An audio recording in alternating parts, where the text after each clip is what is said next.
Vous écoutez Arte Radio. Bookmakers. Les écrivains au travail par Richard Guettet.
Alors bonsoir à toutes et à tous. Je me présente, donc moi je suis Perrine Kervran, je suis la responsable éditoriale d'Arte Radio. Donc merci d'être venus ce soir pour découvrir tous les secrets de fabrication de Bookmakers. Alors il est de ceux qu'on entend arriver de loin, devancés par un rire tonitruant, une blague ou une exclamation. Ceux et celles qui le fréquentent l'ont forcément déjà suivi dans une chenille improvisée pour le plaisir de faire un tour de piste. Danseur infatigable, festoyeur en chef, calembourdeur intempestif. Il est aussi un auteur qui écrit des livres joyeux et sensibles qui sont souvent brefs. Son dernier livre, Comme un malpropre, paru aux toutes nouvelles éditions de l'Esquif, ne peut même pas concourir au prix littéraire qu'il a créé en 2012, celui de la page 111, Pas assez de pages. Il est aussi évidemment, et depuis longtemps, un gars de la radio, comme on dit, qui a réuni livres et radio dès 2011 sur Radio Nova avec le Nova Bookbox, où il associait des playlists et des histoires aux livres de sa bibliothèque. Richard Guettet est donc un joyeux géant lyonnais, né en 1981, mais aussi un ogre de lecture et un bourreau de travail.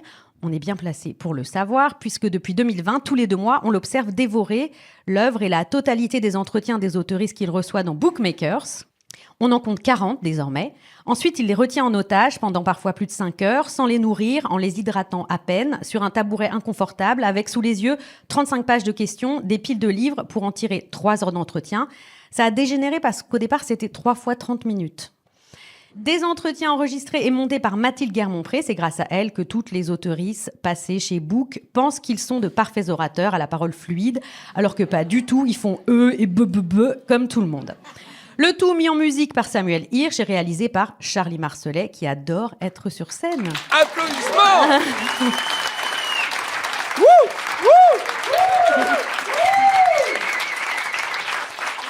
Bonsoir. Charlie qui est aussi brun et calme que Richard est blond et foufou. Charlie qui est aussi discret que Richard est tonitruant. Charlie qui travaille en chaussettes quand Richard est toujours bien chaussé. Chevilles bien maintenues dans des boots à lacets, prêt à partir en randonnée. Évidemment, ce soir, il a mis des baskets. Je suis dégoûtée. Je ne l'ai jamais vu en basket. C'est l'art du contre-pied, littéralement. Voilà. Bookmakers, c'est donc une petite équipe qui travaille dans le bruit et les jeux de mots depuis maintenant 6 ans, dans le but de démystifier la légende du génie sur lequel descend le texte, tel un miracle sans effort, ou celui rapporté encore récemment par Alice Zeniter, qui n'est pas dupe, d'un Hemingway qui cassait ses crayons à force d'écrire, possédé par le flux de mots et la force virile de son inspiration. L'écriture est un travail, un artisanat. Chacun et chacune ont leurs habitudes, leurs rituels, leurs angoisses. Et ce soir, on va partager toutes ces recettes, vous faire découvrir celle de l'écriture radiophonique, qui est aussi un travail, que maîtrisent parfaitement nos 2 invités de ce soir. En plus, Book a 6 ans. C'est l'âge où on apprend enfin à lire et à écrire. Richard et Charlie, bonsoir. Bonsoir. Bonsoir, Perrine. Alors, Richard, tu as dit dans un entretien donné à Laurence Leçaux pour Télérama en 2022 que dans tes émissions, tu étais un taliban du vouvoiement pour éviter la connivence. Alors ce soir, Richard et Charlie, on se vouvoie ? C'est plus vrai de se vouvoyer pour ne pas entretenir le sentiment promotionnel qui quand même nous parasite légèrement. Et ça permet une distance qui paradoxalement est plus propice à la confidence technique qu'on vient chercher. On se tient un peu.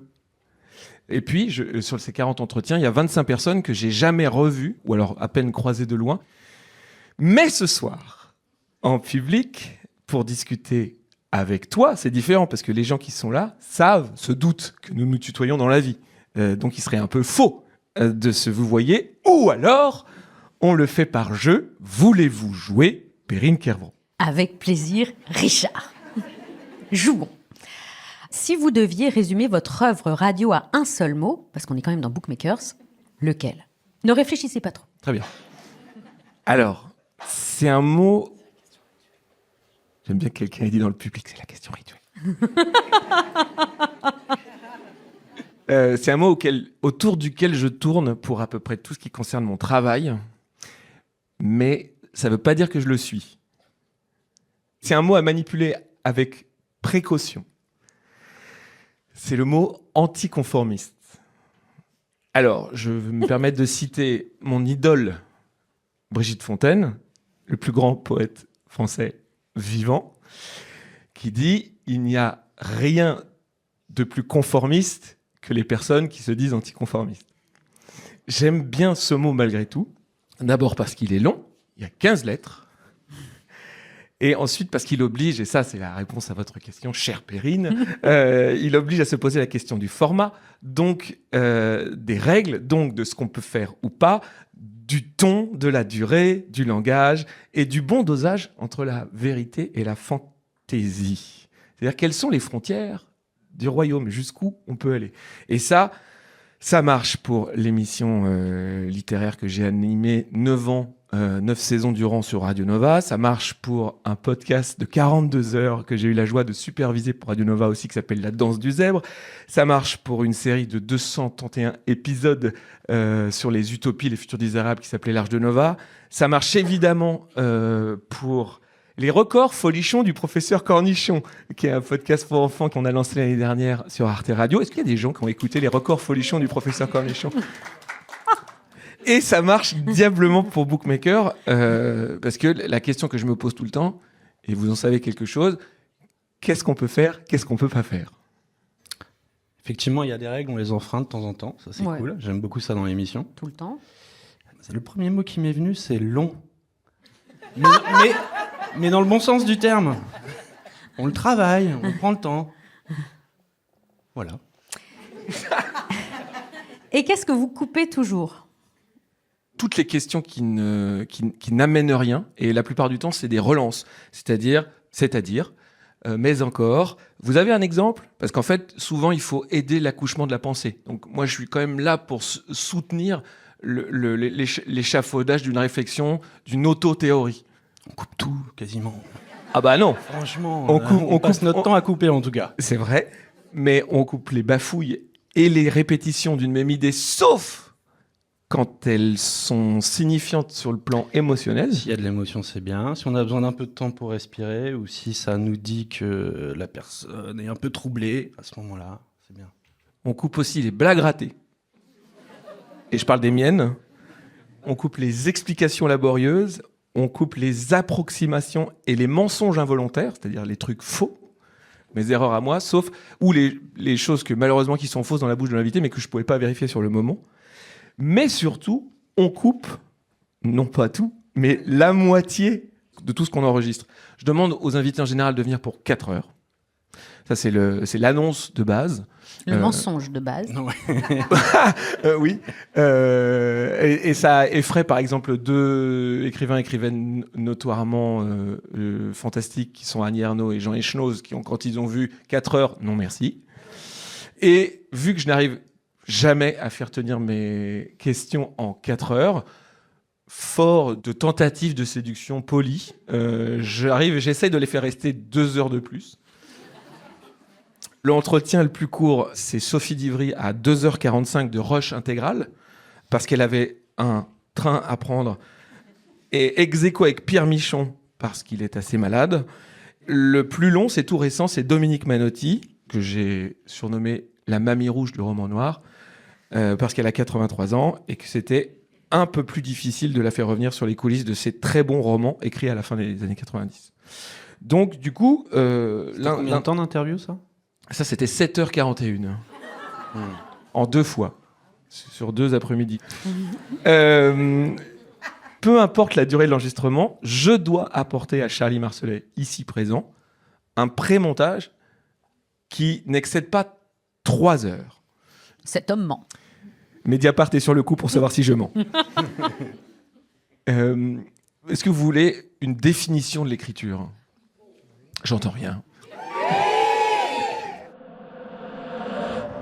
Écrire, creuser un tunnel à travers l'air. L'air est là, c'est le langage infini et arbitraire. On peut le traverser sans creuser quoi que ce soit. On peut parler comme on respire. Mais dès qu'on commence à creuser, les problèmes se posent. Ce devrait être un tunnel de quelle largeur, de quelle hauteur, de quelle longueur? Et on rencontre des obstacles. Et les murs du tunnel s'effritent. Et ces tournants nous coincent. Et on se démène et on se débat. Et à la fin, après une longue lutte, on voit la lumière au bout du tunnel. Ensuite, d'autres pourront s'y engouffrer à leur tour pour découvrir le plaisir du solide, de l'inamovible, de la forme au milieu de l'air amorphe. D'autres liront nos livres et auront, lorsqu'ils émergeront à nouveau dans la langue orale, un autre regard sur les mots en l'air. Nancy Houston, Journal de la création. C'est peut-être le moment d'une question, si vous le souhaitez.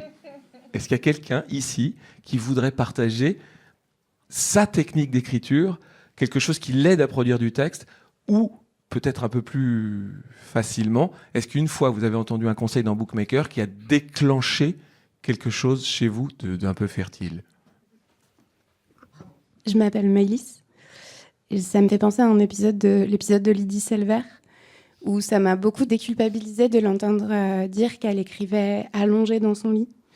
Et en fait, c'est vraiment un kiff, ce truc de pouvoir bosser dans son lit, juste avant de s'endormir, ces fameux moments juste au réveil, tous ces entre-deux-là, où tu veux garder les yeux bien ouverts, bien en prise avec ton idée bizarre que tu as eue dans cet entre-deux presque ensommeillé, de l'écrire avec un crayon et un carnet, mais voilà. Ça, je pense que c'est vraiment quelque chose qui a été précieux.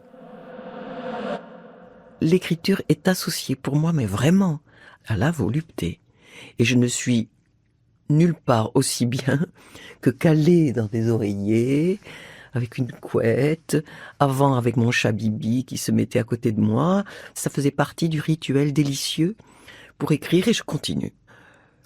Je peux travailler tout le temps et me réveiller aux aurores pour me mettre à écrire. Quand je suis immergée dans un livre, le désir me réveille. Alors. Bonsoir. Bonsoir. Donc Richard, la légende rapporte que c'est parce que vous aviez fait connaissance dans un TGV Brest-Paris de retour du festival Longueur d'onde que vous aviez contacté Sylvain Gire, notre maître à tous, le fondateur d'Arte Radio, l'inventeur du podcast. Avant même que le mot n'existe, je lui ai juré de le dire à chaque fois que l'occasion se présente. Vous l'aviez contacté donc, et tout en buvant des bières, vous lui aviez proposé une émission littéraire qui est devenue Bookmakers, qui se penche sur les écrivains au travail. Vous aviez envie de créer une émission littéraire différente. Mais alors différente en quoi ? On a créé, à Arte Radio, tous ensemble, l'émission que j'aurais voulu écouter au moment où j'ai commencé moi-même à écrire, on va dire, au milieu des années 2000, de laborieuses nouvelles. J'ai commencé sans doute par me dire, bon, alors j'aimerais des témoignages concrets sur la discipline, sur les conditions socio-économiques de la vie d'un auteur ou d'une autrice. Je me sentais jamais concerné par ce qu'on entend sur France Culture depuis la nuit des temps. Je sentais qu'à travers l'austérité, le raz-de-marée des références demandées pour les émissions littéraires, je me suis dit, j'y suis pas. Il faut créer un lieu accueillant qui explique à l'attention de tout le monde, donc vraiment dans une idée que je me fais du service public, à l'attention de tout le monde, et on réexplique pourquoi, comment les grands auteurs, les grands textes, les mots techniques de la syntaxe, de la grammaire, on réexplique, on partage. Et ceci avec l'obsession quand même importante, hors du promotionnel, c'est que les gens ne viennent pas nous vendre quelque chose. On on serait pas non plus dans une séquence temporelle où ils ou elles sont en train de répéter des choses qui nous épuisent parce qu'on sent bien que c'est quelque chose qui a été rodé et on perd un peu de profondeur.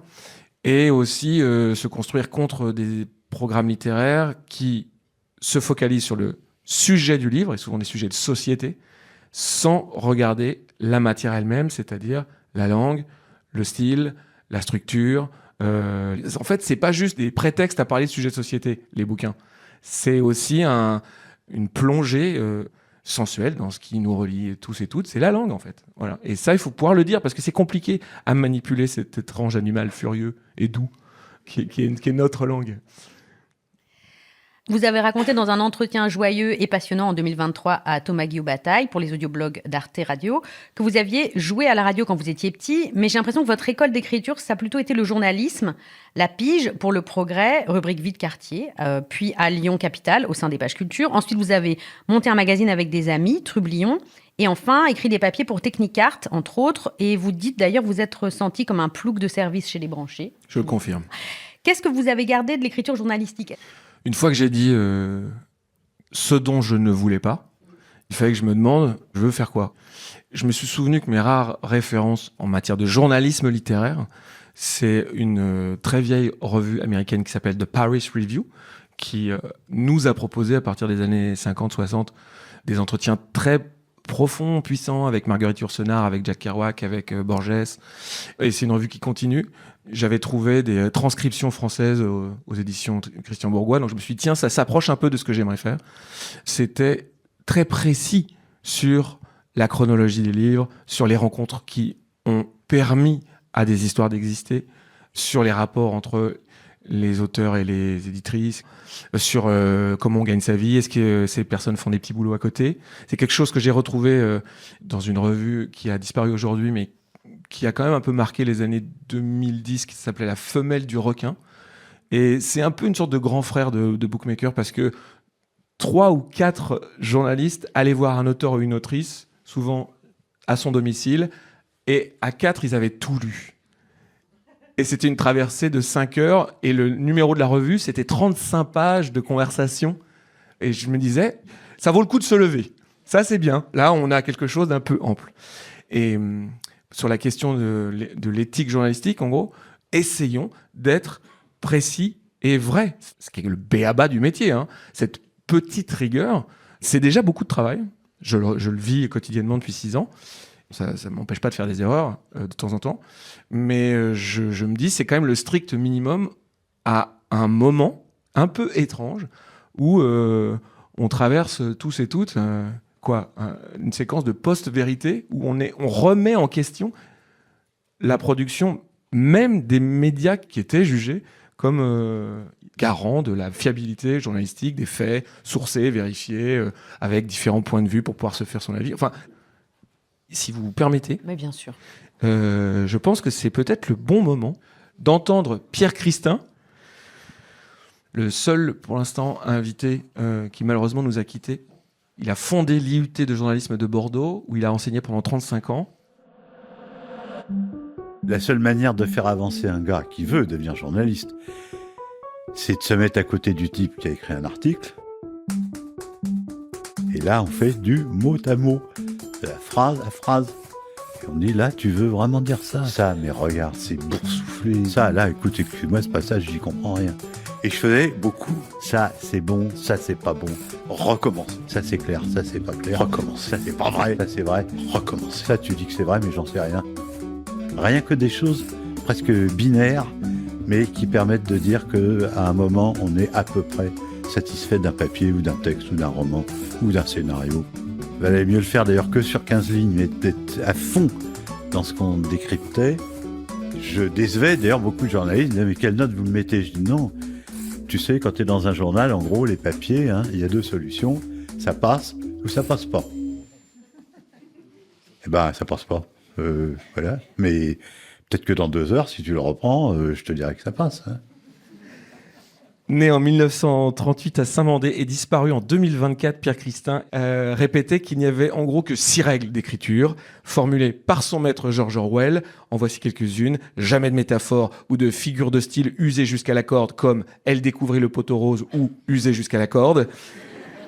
N'utilisez jamais un mot long alors qu'un mot court pourrait suffire. S'il est possible de supprimer un mot, il faut toujours le supprimer. Ou n'utilisez jamais une expression étrangère, un mot scientifique ou un terme de jargon, si vous pouvez penser à un équivalent en langage courant.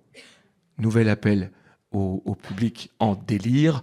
Est-ce que vous auriez à nouveau envie de partager avec nous une règle, quelque chose qui vous aide à produire du jus de cerveau ? Bonjour, Hélène, et je suis journaliste, et moi j'ai fait du journalisme en anglais, et la règle que nous on avait, règle absolue, le mot but, mais, interdiction totale. Si on n'est pas capable de démontrer ou d'expliquer, et qu'on est obligé d'opposer, c'est qu'il y a un problème dans ce qu'on essaie de présenter. Merci, et ça me rappelle Alain Damasio dans Bookmaker qui disait... Tu commences à créer ta phrase et au milieu, tu mets un mais pour créer une espèce de système d'opposition, mais très binaire, très monomaniaque, très manichéen. Je me bats beaucoup contre ça, parce qu'à partir du moment où ton système de pensée fonctionne sur ces oppositions-là, c'est relativement pauvre. Et quand j'en suis là, je sais que c'est pas intéressant, c'est pas riche. Et le mais vient très souvent. Je suis prisonnier de cette idée qu'on va contrer quelque chose pour aller vers quelque chose de positif. Donc j'en barre énormément des mais. J'en remplace énormément. Alors avec les néanmoins, les pourtant, les bien que, les quoique, les alors que, les encore que, toutes les concessives. Et même parfois tu fais l'édition purement et simplement, c'est-à-dire que tu mets 2 phrases en pendulaire, sachant que la deuxième va s'opposer ou jouer en différence avec la première, mais sans que tu aies marqué le mais pour le dire. C'est parfois plus élégant. Oui. Il y avait un autre conseil. Bonsoir monsieur. Oui. Comment vous appelez-vous ? Julien. Salut. C'est de se demander si ce que j'ai écrit, peut-être le lendemain après l'avoir écrit, si ce que j'écris est juste et à chaque mot. Et en fait, juste ce mot juste, si je me pose la question de savoir si c'est juste... Je tournais autour Ça me rappelle une comédie des années 90, je sais pas pourquoi. Ah oui. Non, mais en me posant toujours cette question de la justesse, ça me permet justement... Non, c'est-à-dire que j'ai tendance... Votre problème, c'est pas le mot juste.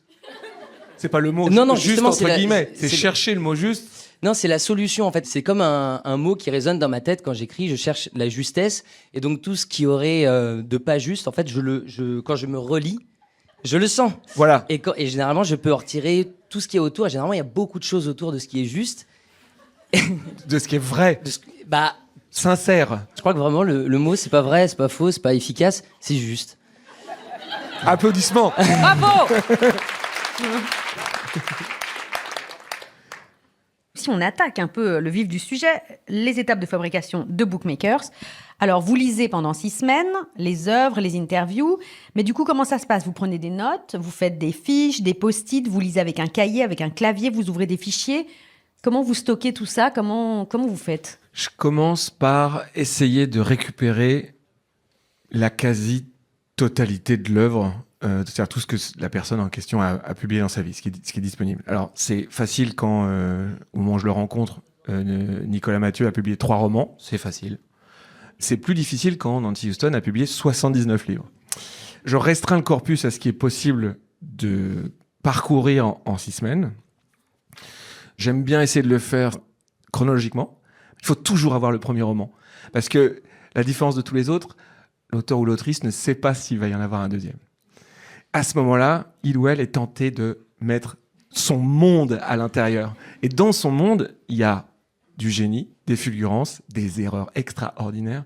Et ça, de toute façon, à décortiquer, c'est la passion. Et souvent, il y a beaucoup de choses en germe sur l'œuvre qui va suivre. J'ai une petite pile de tous ces ouvrages sur ma table basse. À chaque fois que je suis touché par un passage, la plupart du temps positivement ou très énervé en me disant « mais c'est pas possible, enfin mais qu'est-ce que c'est que ça ?» La page est cornée parce que soit c'est en soi un geyser de questions, soit c'est une lecture que je vais demander à la personne de lire à voix haute et qu'ensuite on travaillera avec Charlie Marcelet, qui sera peut-être habillé de beaux atours musicaux ou de bruitages tirés du réel. Souvent, s'il y a coché, plus souligné, quand je sens que ça va devenir les lectures d'ouverture d'épisodes, parce que je me dis, là, de toute évidence, même quelqu'un qui n'a jamais entendu parler de cette personne sera touché, interpellé par cette page. Voilà, cette page, c'est un résumé merveilleux de l'art de cette personne.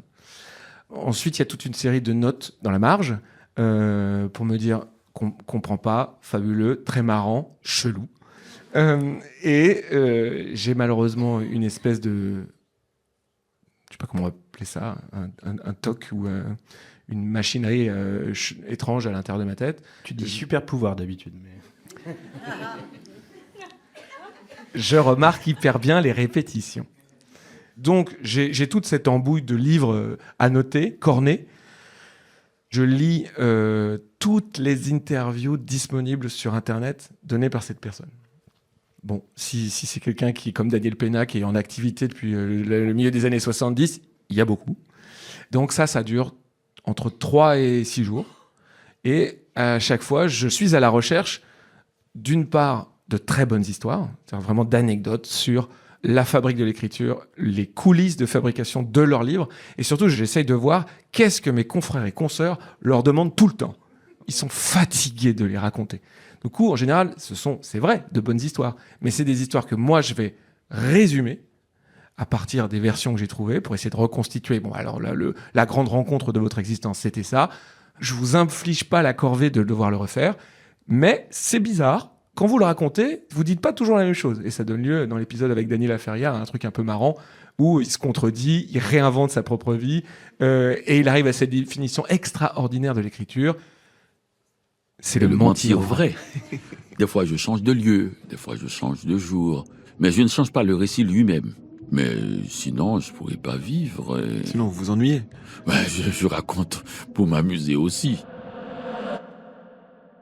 Une fois que j'ai l'impression d'être rassasié d'informations au risque de devenir un peu cinglé, au lieu de commencer une biographie de la personne, je prends entre 4 et 6 jours pour construire le document Word de 35 pages où il y aura toute la conduite de l'entretien que je chapitre en 3 épisodes.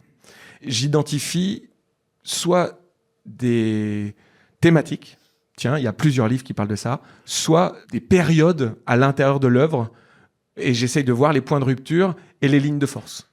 Et à l'intérieur de ça, je me dis, tiens, il y a quelque chose qui a déconné. Il y a un livre qui n'a rien à voir avec les autres et qui, en fait, par sa bizarrerie, éclaire le reste de l'œuvre. J'essaie de me demander qu'est-ce que j'ai cru comprendre des conditions économiques de la fabrication de ces bouquins au fur et à mesure, succès ou pas, souvent pas trop de succès. Donc du coup, il est important de toujours revenir à la matérialité de leur vie. Et j'essaye de trouver le bon rythme entre des questions sourcées, documentées et des blagues.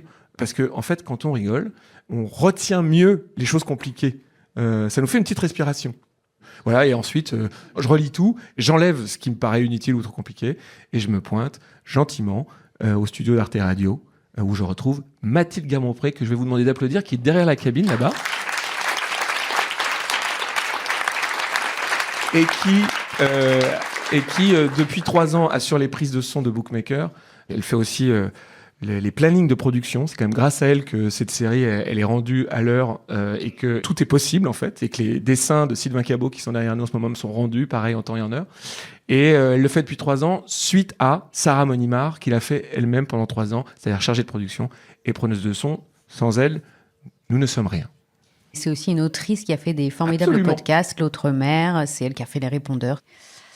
On pourrait peut-être écouter un extrait extraordinaire du Bookmaker avec Justine Niogret pour pouvoir faire naître ces romans médiévaux. Elle est allée assez loin dans la préparation. Elle a notamment appris l'art de la forge. Bon, il faut aimer faire ça à la crado quand même, mais je dis ça avec un amour dans le cœur qui ne disparaît pas. Oui, maintenant on peut forger avec des masques, avec des gants, avec des grands tabliers, etc. Sinon, on peut faire sans masque. Et au bout de toute une journée à respirer du carbone, oui, on finit par saigner du nez. Mais c'était bien. J'ai appris ça en Bretagne, Il y avait un monsieur qui était forgeron d'art et qui faisait aussi des lames. Et je lui ai dit, est-ce que je peux venir voir ? Il m'a dit, mais bien sûr. Je suis restée 3 semaines. Maintenant, j'ai un sabre coincé derrière le radiateur. C'est une évocation de sabre de pirate.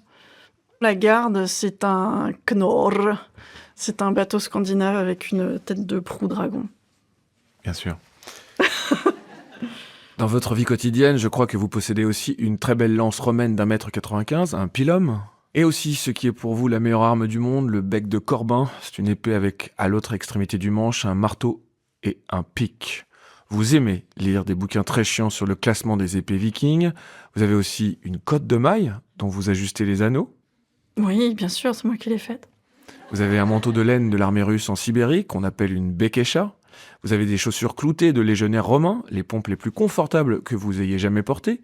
Et j'ajoute que sur la chaîne YouTube de Rollist TV, dans une conversation sur le réalisme médiéval des jeux de rôle à propos des armures, des armes de jet, des poisons, on vous voit, et c'est vraiment très drôle, prouver l'extrême solidité de votre propre casque de gladiateur romain en le tabassant de coups de couteau. Quand on imagine un coup d'épée qui rentre comme dans du beurre, dans du métal, non. C'est vraiment très solide, c'est fait pour tenir. Connaître ces sensations vous aide à vous projeter dans les situations ? Oui.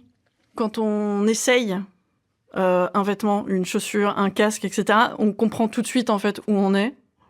Mon casque de gladiateur, c'est un sécutor. C'est un casque de sécutor.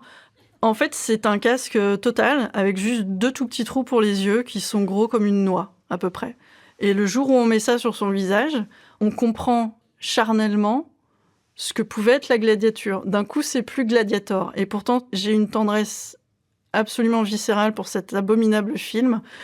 Mais on n'a absolument pas envie d'avoir ce casque-là et de devoir faire quoi que ce soit pour sauver sa peau. On a énormément de mal à faire des reconstitutions sur le sécutor parce que personne ne supporte ce casque. Personne. Il est absolument terrifiant. Pour moi, c'est des informations qui sont intéressantes et qui sont plus que pertinentes à mettre dans un livre qui parle d'un sujet comme ça. Né en 1979 à Paris, Justine Niogret trouve les adultes assez fragiles. Il suffit d'avoir des chaussettes dépareillées pour leur faire peur. Mais sérieusement, quand je trouve toutes ces informations sur les armes qui nourrissent sa vie, je ne vais pas en parler de ça. Et justement, est-ce qu'il y a des questions que vous vous interdisez de poser ? Globalement, non. Mais. On avait dit pas mais. Non. Et le faire avec précaution. Les questions délicates, dans les moments difficiles vécus par la personne.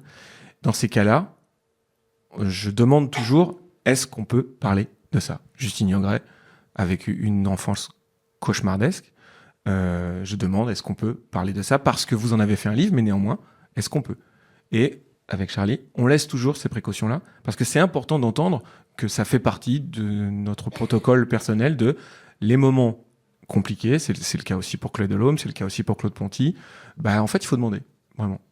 Dans l'épisode avec Céline Minard, au préalable, son attachée de presse m'a dit, elle ne veut pas parler de sa famille, de son enfance, rien du tout. J'ai dit, pour quelle raison ne pouvons-nous pas parler de votre famille et de votre enfance ? Donc je ne m'interdis pas de poser la question. Et la réponse est passionnante. À un moment, je lui dis votre western faillit être flingué et dédié à votre grand-mère. Ce que ça déclenche comme réaction, juste ça, en fait, répond à la question posée un quart d'heure plus tôt. Vous avez dit dans une interview que votre mère vous dit qu'on peut tout demander si c'est demandé poliment. Donc, je me lance, Richard. Vous avez dit dans une interview que vous avez beaucoup d'amis féministes, donc on sait que ça commence très mal. Des amis donc féministes qui vous font remarquer les personnages féminins caricaturaux dans les textes des autoristes que vous recevez, donc ça veut dire que vous ne pouvez pas les repérer vous-même ? Là, ça c'est déjà une question, je peux y aller ? Non, pas encore. Ah, deux questions. Non, parce que ça c'est pas une question, ça c'est une petite blagounette. Non, la question c'est... Elle est vache quand même. Bien sûr. Il y a une flèche qui vient d'arriver dans le genou là quand même. Hein. Ouais.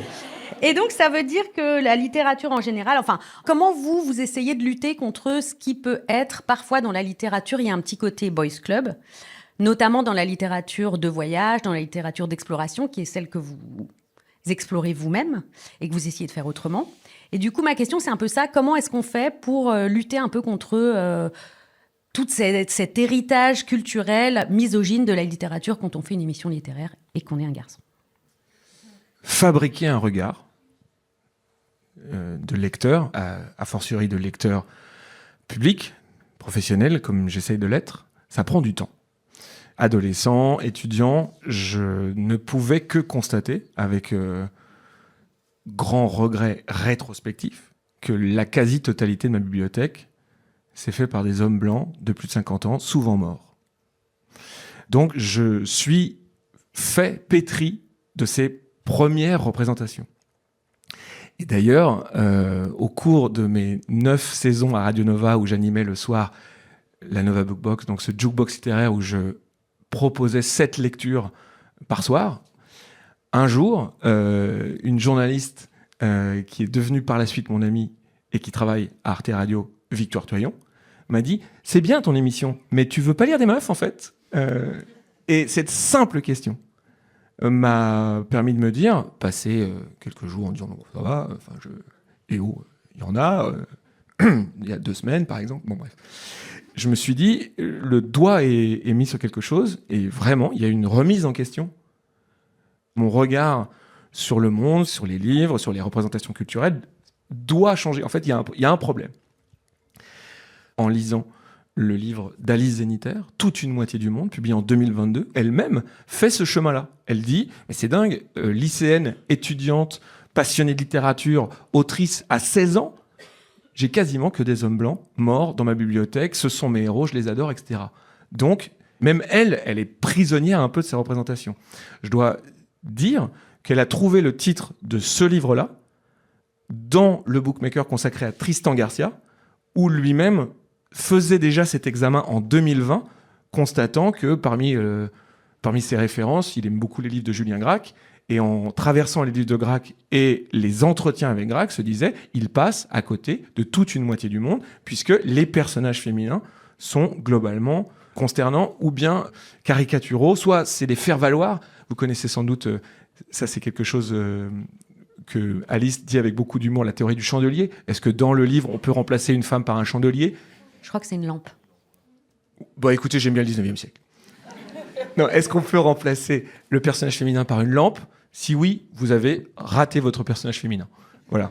Et pour répondre à la toute première question en forme de flèche, vous l'entendrez pleinement dans le numéro de juin avec Winchlus, qui est un dessinateur punk autodidacte, ayant signé une quinzaine d'albums, notamment au Rock à Marteau, dans beaucoup de maisons d'édition indépendantes, qui n'a pas beaucoup de personnages féminins, et on passe du temps à essayer d'explorer cette question. Donc là, je peux le faire en mon nom propre, parce que, ayant traversé son œuvre ces derniers mois, je me suis dit, on a un énorme problème sur la question du féminin. Et il faut en parler, et je vois bien que lui-même, qui a 55 ans, venant d'un milieu de la bande dessinée qu'il considère lui-même, il le dit, comme un boys club, il y avait quasiment, dans les années 90-2000, autour de lui, que des artistes masculins. Même si, comme vous le savez peut-être, il est aussi cinéaste sous le nom de Vincent Paronneau, et c'est lui qui a co-réalisé Persépolis de Marjane Satrapi. Il partageait son atelier avec elle, et donc il avait un alter ego féminin d'un très grand talent, d'une très grande intelligence, mais ça n'aboutit pas, cette fréquentation, dans la plupart de ses œuvres, à des personnages féminins. Ça vient de changer, et on en parle. Résumé, ne pas dire de conneries, c'est long. Voilà, c'est un long apprentissage. Moi, j'ai été sympa, je vous ai donné mes questions. Vous donnez vos questions aux invités ? Jamais. S'ils se demandent à quelle sauce ils vont être cuisinés, il suffit d'écouter un numéro et vous verrez bien que d'abord, il n'y a pas de piège, tout est globalement pas mal sourcé, c'est super respectueux. Il y a 7 ou 8 questions rituelles. Si vous souhaitez vous préparer, vous pouvez les imaginer à l'avance. Et je refuse également, c'est arrivé une seule fois et du coup, l'entretien n'a pas eu lieu. Si on me pose comme condition, je veux écouter avant que ça soit mis en ligne, je suis désolé, nous ne pourrons pas nous rencontrer. Vous écrivez aussi des livres, on l'a dit, mais vous écrivez aussi pour la radio. Est-ce qu'il y a une différence entre la façon dont vous écrivez pour la radio ? Pas beaucoup. Mon défaut, ma mauvaise pente, c'est de faire de la radio trop littéraire, parce que j'ai le plaisir de faire sonner la langue dans mes questions, mais il faut faire gaffe, parce que c'est un petit démon qui est sur mon épaule et qui me dit « Ah, t'as une occasion de faire le malin ». La veille de l'entretien, je relis les 35 pages à voix haute. Si en fait je bute sur ma question et je vois bien qu'en fait c'est pas clair, on comprend pas, on va surtout entendre que je fais le malin et on va pas comprendre la question. Du coup, je simplifie, mais comme vous me le faites remarquer de temps en temps, et comme surtout Sylvain Gire, votre prédécesseur me le faisait remarquer à chaque fois, les questions sont trop longues, les phrases sont trop longues. Richard, attention, on part en free jazz. Est-ce que c'est pas le moment d'avoir une autre intervention de... Oui. En free jazz. En free jazz. En l'occurrence, vous êtes musicien, je vous reconnais. Bonsoir Raphaël. Bonsoir. Moi j'aimerais savoir la flamme, quand vous étiez petit, qui vous a dit un jour, c'est ça que tu vas faire. Ce petit tic, le jour où vous vous êtes dit, c'est ça que je veux faire. Oh là là, c'est une question bookmaker ça. Il y a une petite satisfaction narcissique en CE2. Quand la maîtresse, au retour des grandes vacances, nous demande de lire la rédaction à propos d'une scène balnéaire, on peut le dire. Et elle dit, on va commencer par celle de Richard, sa visite du parc aquatique de Marineland. Vraiment pas mal, quoi. Et je dois dire que quand je me lève et que je lis ma description des dauphins, les orques, et vous savez pas quoi, à un moment il y a un orque qui a fait splash et qu'il y avait de l'eau sur quelqu'un qui a pris tout mouillé. Bon, et je vois que mes camarades boivent mes paroles, quoi. Raconter des histoires, c'est quand même assez satisfaisant. Voilà. Et ensuite, pour la radio, je sais pas si quelqu'un ou quelqu'une avait chez lui ou chez elle les enregistreurs Fisher-Price. Ah ouais, bien sûr. La fille des meilleurs amis de mes parents en avait un. Sur le toit du garage, on a joué à « Je suis l'intervieweur et elle, c'est Madonna ». Et elle va s'installer en France pour le nouvel album. Et je recueille, je dirais, des confidences exclusives sur la fabrique de l'album. Pourquoi s'installer dans l'Ain à côté de Lyon et pas Paris? Choix étonnant, Madonna. On rit en réécoutant la cassette. Qu'est-ce que j'aimerais avoir cette cassette aujourd'hui? On l'a pas. Ouais, non, j'aimerais trop. La réponse est peut-être à chercher du côté de... Lors de ma première année de fac, j'étais à Lyon et j'étudiais l'histoire. Je n'avais pas encore enclenché les études du journalisme. Et j'avais pris en option littérature comparée. Il y avait un prof qui analysait toute l'année l'éducation sentimentale de Flaubert. Donc le livre m'a pas mal impressionné, pour toutes les galères sentimentales du héros, parce que j'en avais pas mal à cette époque-là. Mais surtout, je me suis dit, c'est dingue, on peut passer genre 8 mois à parler d'un livre. Et le prof, et je pense qu'il y a surtout quelque chose vraiment qui explique ce que je suis en train de faire aujourd'hui à Arte Radio, il avait documenté la fabrique du roman et il partageait des anecdotes extraordinaires avec un plaisir malicieux. Vous vous rendez compte, 3 semaines pour changer un mot? Alors, il parlait pas forcément comme le père Fouras, mais... c'est dommage. Et moi, je me disais, waouh, toute cette somme de savoir à propos d'un roman. Ce qu'il faut enseigner, c'est la lecture. André Markovitch. C'est-à-dire comment tu lis un texte, qu'est-ce que tu vois dans un texte. C'est aussi Effie Metkin qui vous donne ce conseil essentiel. Il faut travailler tous les jours, mais vraiment tous les jours. Et même, il vous raconte le rythme de travail de l'écrivain russe Solzhenitsyn, l'auteur mondialement célèbre de l'archipel du Goulag. Solzhenitsyn travaillait le matin. Le matin, donc, il n'existait pour personne, sous aucun prétexte, jamais.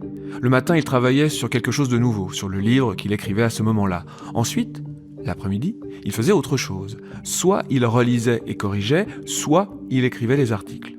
Le soir, il lisait, il se documentait.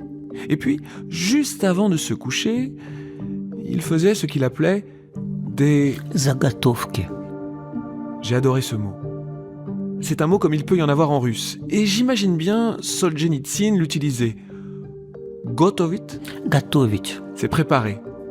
Заготовить. Faire une préparation à l'avance. Заготовка. C'est le substantif de ça. Un petit travail. Jamais plus de 10 minutes. Pour se mettre en état, le lendemain, au réveil, de travailler tout de suite. On prépare ses crayons, ses documents, on pense à ce qu'on va faire le lendemain matin. Mais on ne le fait pas. On y pense, juste. Mais il faut que cette préparation soit physique. Par exemple, on met une certaine page sur le haut de la pile où on note au crayon telle ou telle expression qui peut servir. Et je ne savais pas, moi-même, avant de lire ça, que je zagotove à chaque fois que je conçois une interview. Bon, dans une demi-heure, il faut qu'on soit sorti d'ici. C'est hors de question. Voilà. Donc, une fois l'enregistrement terminé, on passe au montage. Oui. D'abord un montage papier. C'est bien chelou. Je suis un dinosaure. Tiens, j'ai un fichier MP3 des 6 heures de la conversation. Et il faut que j'aboutisse à 3 heures avant de travailler avec Charlie. Pendant une semaine, j'écoute seconde par seconde l'entretien. Et quand j'identifie un passage que je pense qu'il faut le garder parce que c'est trop bien, j'ouvre une parenthèse, je note le timecode, le début de la phrase, je mets un slash, je note la fin de la phrase, je mets un timecode. Oui, quoi? Et je fais ça, et je mets une semaine à faire ça. Au bout de la semaine, j'ai un document de 18 pages que j'envoie à Mathilde. Et Mathilde, mais d'une patience exceptionnelle, prémonte l'entretien pour qu'ensuite on puisse travailler avec Charlie sur les 3 heures. C'est du délire, je suis choqué comme vous. Je suis choc-barre même. Alors, faut quand même savoir qu'à Arte Radio, t'es le seul. Ouais. La règle, c'est que les auteurs et autrices d'Arte Radio, très souvent, ils ou elles prennent le son tout le temps, prennent le son et prémontent les sujets. C'est des auteurs et autrices complètes. Mais ça, c'était OK avant le premier numéro avec Jainada. Bah, prendre le son, je l'ai genre jamais fait à Nova, ce qui est déjà bizarre. 12 ans sur Nova. Hein. On prend un risque. Imaginez, je rate la prise de son. Et là, Sarah Monimard, à l'époque chargée de production Arte Radio, qui organisait le tournage, elle me dit, bon, d'accord, c'est le premier, je le fais avec toi, je te montre, et pour le deuxième avec Alice Zeniter, voilà. Ça se passe bien. Et là, elle me dit, bah, maintenant, il y a une semaine où tu vas venir monter sur les ordinateurs d'Arte Radio. Et je dis, bah, je sais pas faire. Elle me dit, tout le monde, depuis 15 ans, à Arte Radio, et je pense qu'elle a dû dire, même des gros débiles, ont réussi l'exercice du montage. Parce qu'ils ont un tuto. C'est-à-dire qu'il y a vraiment des polycopiers sous plastique, il y a un cahier avec... Il y a une formation. Mathilde propose une formation. Sarah a fait avec moi la formation. C'est-à-dire qu'il y a vraiment des photos de l'écran dans le polycopier. Appuyez sur là, attention, vos doigts comme ça, voilà les raccourcis, nan. Et vraiment, elle est à côté de moi sur l'ordinateur. Elle me dit, bah là, tu vois, par exemple, la minute où vous dites bonjour, bah regarde, je le prends, tac, machin, je le mets ici dans ce bloc, et bah c'est bon, on peut réécouter à volonté. Et moi, je fais oui, et je transpire énormément. Et elle me dit, je reviens dans 1 heure, et comme ça nous permettra de voir à peu près le temps que ça va nous prendre. Et elle revient dans 1 heure, et je suis devant la première minute qui a été montée par Sarah. Et je lui dis d'une voix assez solennelle, hein, je n'y arriverai jamais, co-signons la série, faisons-le ensemble, je te donne la moitié de tout ce que je vais gagner pour que tu le fasses. Est-ce que je peux t'embaucher pour le faire parce que je fais un refus d'obstacle, je ne vais pas y arriver, je suis demeuré. Et là, c'est vraiment pour ça que, à la fin de cette phrase, je vais vous demander d'applaudir Sarah Monimard. Sarah, elle a fait « Bon, tu le dis pas à Sylvain Gire. Mais chargé de production, c'est pas ma passion. Donc je vais le faire. Et tu vas même pas essayer de me payer, c'est d'accord. » Et en fait, parce qu'elle a dit ça, elle a sauvé Bookmaker. Mais... pourquoi ? Warum ? L'Allemagne, hein. L'Allemagne. Alors pourquoi d'abord par paresse? J'ai l'impression que moi, ça va me prendre des mois pour maîtriser les trucs de base. Donc je vais faire perdre du temps à l'équipe. C'est un caprice, Voilà.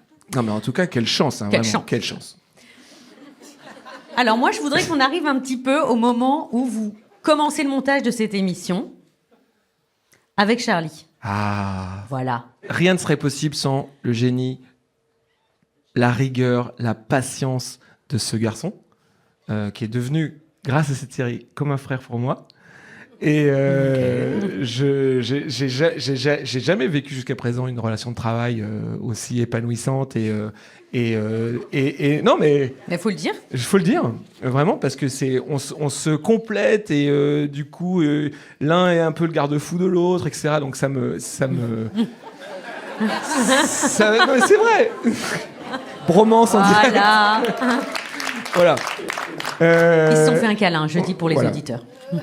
Donc, on a 3 épisodes d'1 heure qu'il va falloir encore ratiboiser. Donc, on a 4 jours pour faire ça. De vraiment décider qu'est-ce qu'on garde en termes de paroles. Ce qui se passe, c'est on commence toujours par une écoute d'un épisode. Et Charlie découvre la matière. Mais il ne connaît pas forcément les livres de cette personne. J'assiste aux réactions du premier auditeur. Est-ce qu'il comprend? Est-ce qu'il s'ennuie? Est-ce qu'il se marre? Est-ce qu'il est scandalisé? Est-ce qu'il est ému? Et quand je fronce les sourcils, il me dit oh, là, comprends pas. Donc là, il passe les séquences en rose et il dit quand on va repasser dessus, il va falloir éclaircir ça ou couper. Et une fois qu'on est arrivé à la fin de la première partie du numéro, là, on se demande si chaque seconde de la parole mérite ou pas de rester. Il y a une coupe toutes les 3 secondes. Et là aussi, c'est un miracle, parce qu'il aurait tout à fait pu être, et avant lui, Samuel Hirsch, qui a réalisé les 4-5 premiers épisodes de la série, ils auraient tout à fait pu dire, écoutez, on va pas revenir, on va pas se demander s'il est bafouille, on va pas se demander s'il est répétition, on a un temps, ça va, il y a 3 heures, mais vous êtes dingo. On garde le flow de la parole, on garde les gens qui se trompent, il faut qu'on avance, mon coco. Les gens parlent encore comme dans les années 80. Mon coco, ouais. Et miracle, lui-même, comme moi, il se dit ah non, vous savez cette bafouille là, faut la couper. Il faut la remplacer par une respiration, pour qu'on ait l'impression de ne pas entendre la coupe. Cette rigueur-là complètement cinglée, ce qui aboutit à ce que parfois, je rencontre des gens, je me rappelle d'une vieille dame en Bretagne, c'était très touchant. Elle me dit mais comment vous faites pour que les gens parlent si bien alors que l'émission est en direct? Et elle a été très déçue. Quand je lui ai dit, alors c'est pas en direct, c'est l'impression que vous avez, c'est sans doute un des plus beaux compliments qu'on peut faire à Charlie. Souvent, tu te ramènes avec 1h15, je pense, sur le premier épisode, qui est un peu long. Et on va condenser, c'est vraiment le plus gros de notre travail. Par exemple, sur un épisode comme ça, le premier, il est toujours un peu plus grand. Parce qu'à l'enfance, la formation est le premier livre. On passe 1 jour et demi à tailler la parole, à rajouter des lectures s'il faut, et à noter des idées de réalisation que je ferai ensuite tout seul. Donc en moyenne, c'est ça, 1 jour et demi de montage à 2, à remettre les choses dans l'ordre pour bien qu'on comprenne le flux de pensée, parce que tous les écrivaines et écrivains ne parlent pas bien. Et du coup, parfois, il faut quand même aider un peu. Est-ce qu'on peut avoir un exemple? On va vous montrer ce avec quoi on passe nos journées de travail. C'est-à-dire qu'on démarre à 10h et on finit à 19h. Alors, devant je précise, pour les auditeuristes, vous ne voyez pas, mais on a projeté ce qu'on appelle une timeline. Donc Soyez impressionnés par la timeline. Voilà. Voilà. Faites-le. Attendez. Avec genre 15 pistes. Ça, c'est le premier épisode. Il y en a peut-être 18. Ouais, il y a 18 le générique, pistes, pardon. il y a des invités. Et chaque petit bout comme ça, c'est-à-dire qu'à chaque fois, on a coupé. Et on passe un temps à rajouter des musiques, des lectures.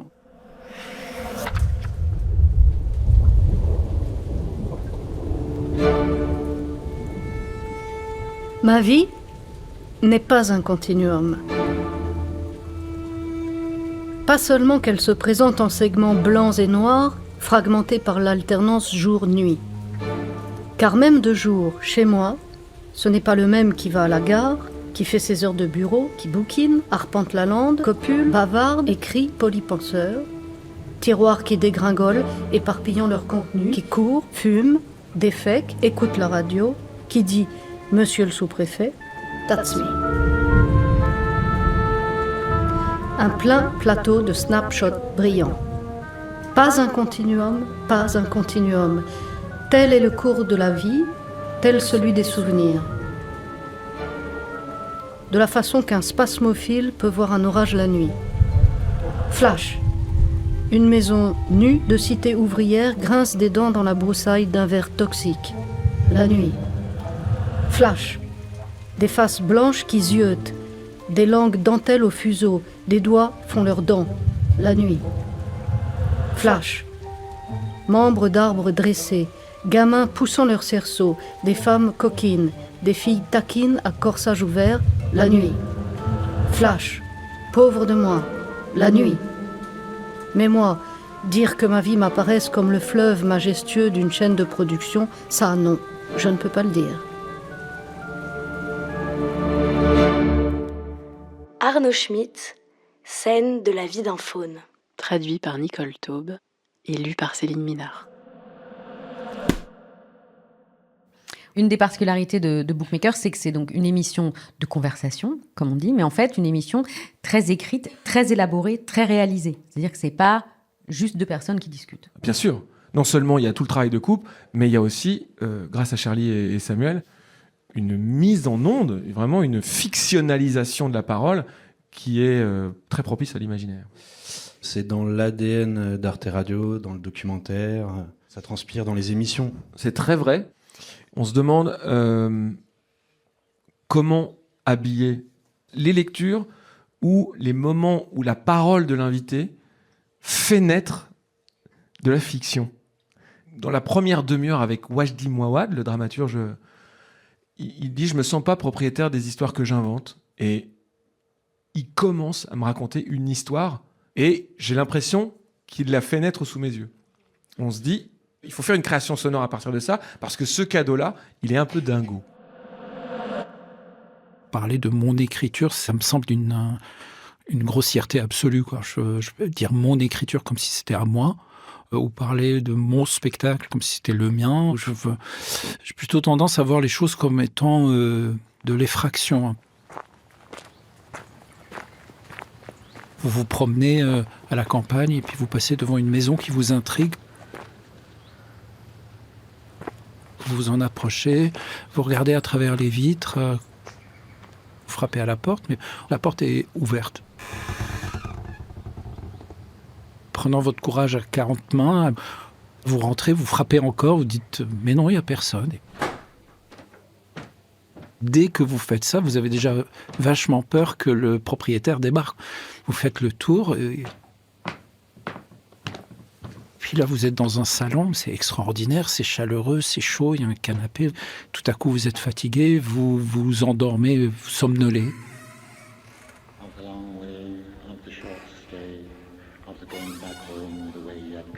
Et imaginez comment vous ouvrez les yeux, il y a quelqu'un devant vous, c'est le propriétaire de la maison qui vous regarde. Alors évidemment, vous sursautez.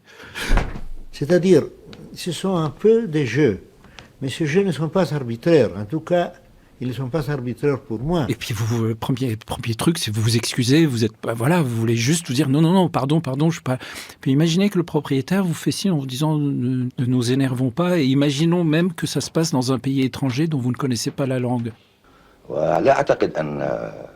من حق الشاعر أن يطلب سعادة أكثر من سعادة أن يعتبر بعض الناس بيوته الشعرية بيوتا حقيقية. Donc vous n'êtes même pas capable de parler avec la personne, donc vous êtes obligé de mimer. Puis la personne vous fait dire non, aucun problème. Elle vous rassure, elle vous offre même un café. Come here, sweetie, out of the closet.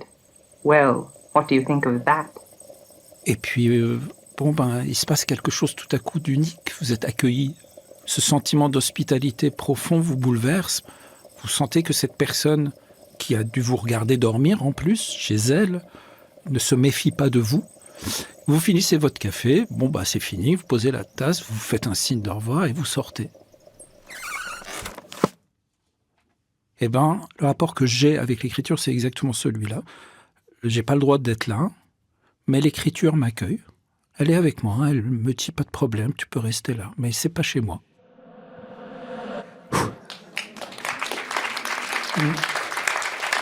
Les voix que vous avez entendues dans cette maison de l'écriture sont celles de Borges, Sylvia Plath, Samuel Beckett, Mahmoud Darwish, T.S. Eliot et peut-être, je suis pas tout à fait sûr, Toni Morrison.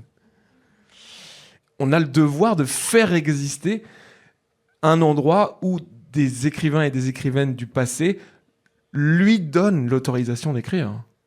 Parce que c'est trop beau. Je crois qu'en plus, il reprend la métaphore dans l'épisode 3. Absolument. Et c'est là que ça devient intéressant. Un peu comme si vous mettiez le pied sur une planche un peu pourrie et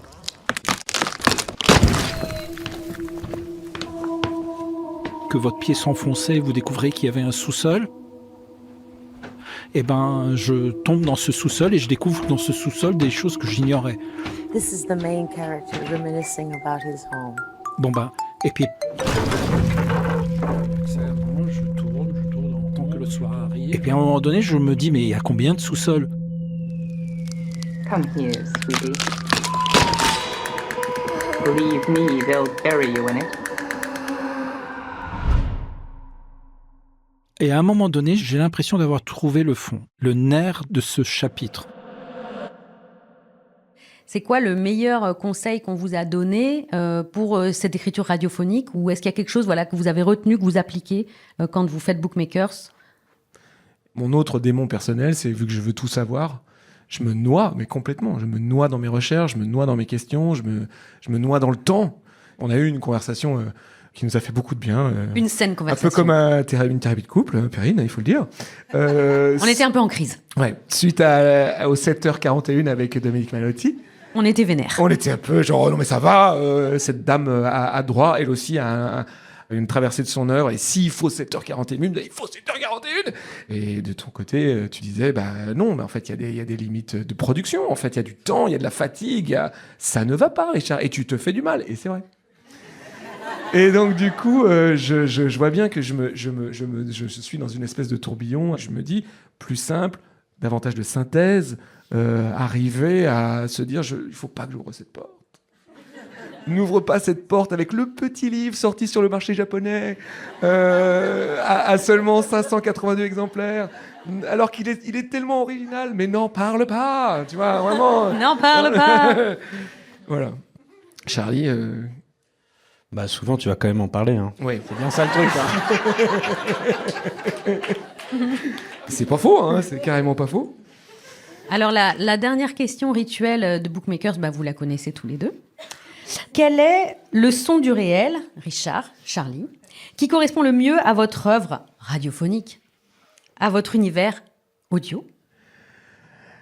La première fois qu'on a dû faire un numéro tous les deux, on s'est dit, ça serait trop marrant que dans chaque numéro, on met un cheval qui passe. Parce que le cheval, en soi, c'est déjà de la fiction. Ah bon, il y a un cheval. Et on s'est dit, on va le cacher. Les gens qui écoutent la série attentivement, ils se diront, c'est marrant, ils ont mis le cheval à la fin de l'épisode 2 cette fois. Et mais tu disais ça aussi parce que dès qu'il y avait des romans qui se passaient avant 1900, j'avais tendance à mettre un cheval parce que j'avais une super prise de son de cheval sur pavé. Et j'ai commencé par dire, mais t'as pas encore mis un cheval? Parce que ça se passe au 19e siècle. Et de ce défaut, on s'est dit, on fait une force. Donc, spontanément, je dirais, le bruit du cheval qui passe. Mais ça me rappelle aussi un peu les 100 pas que tu peux faire derrière moi, là.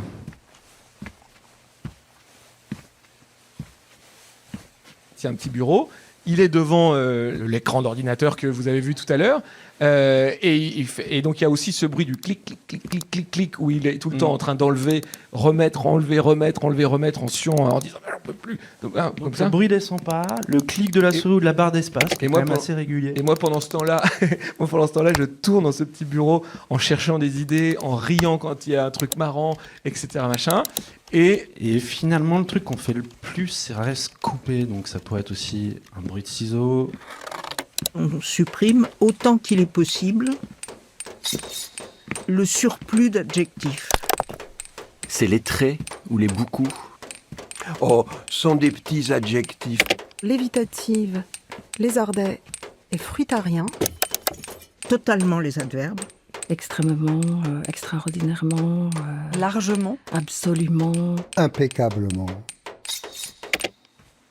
Un coup de burin, on sculpte, c'est... Alors il y a etc. C'est on dirait. Ouais, etc. et les J'ai points de l'impression. suspension. Ça peut être tout. Vivant. Origine, identité. Romantisme. Sembler. Il me semble que. Les mots répétitifs. Ce sont des mots sacs. Donc chose. Et personne. Mystère. L'amour. C'est le marqueur de genre, je dirais. Gourmandise, de gouaille ou de vernaculaire. Parfois 8 heures d'interview. Pour réduire tout ça, on rajoute de la matière aussi.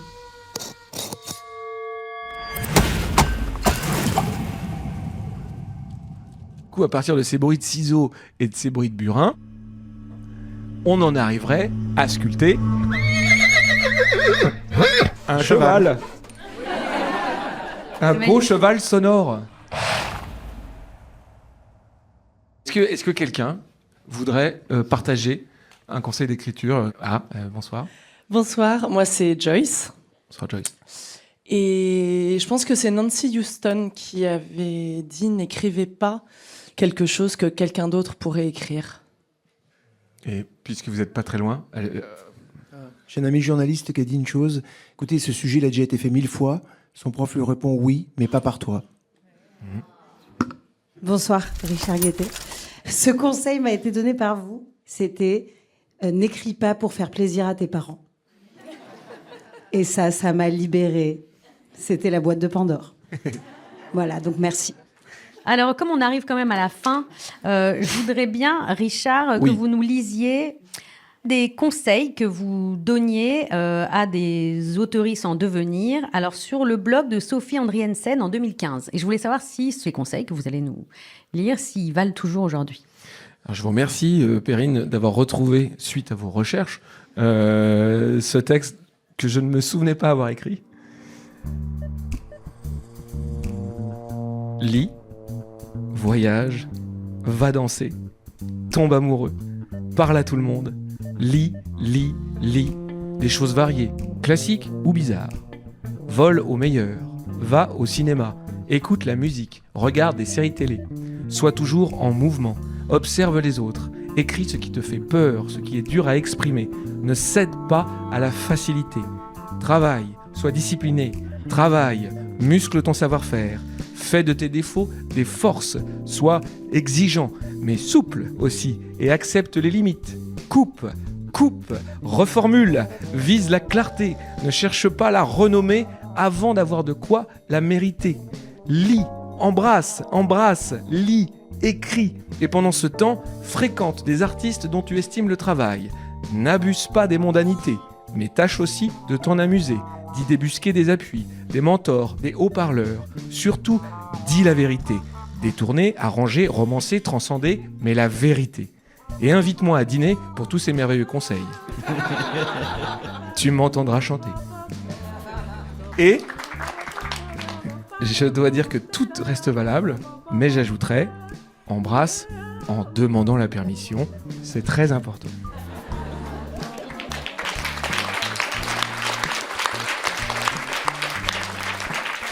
Alors merci à vous d'être venus ce soir nous écouter, parler de radio et d'écriture et fêter l'anniversaire de Bookmakers qui passe donc officiellement en CE1. Bravo.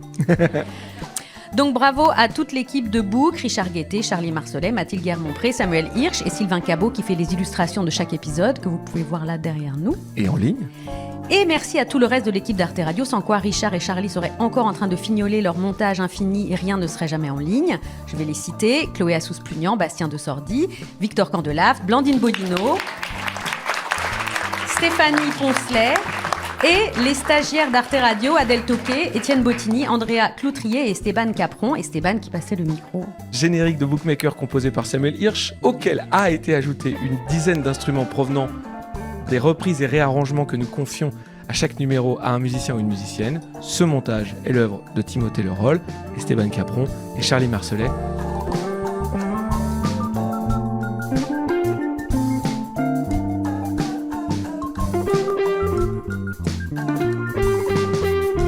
Remercions absolument la Gaieté Lyrique et toute son équipe pour son accueil exceptionnel. Voilà. Donc on remercie Valentine, Caroline et on remercie évidemment Marie-Lou Martinez qui était à la régie ce soir. Bravo.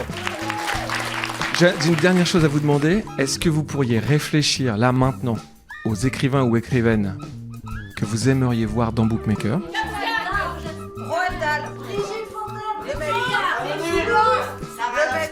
Bravo.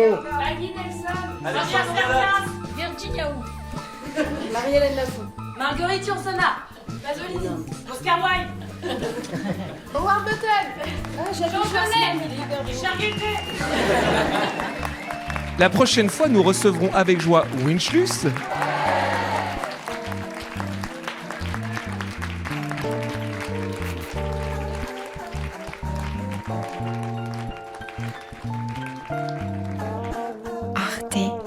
Radio.com. Conseil littéraire.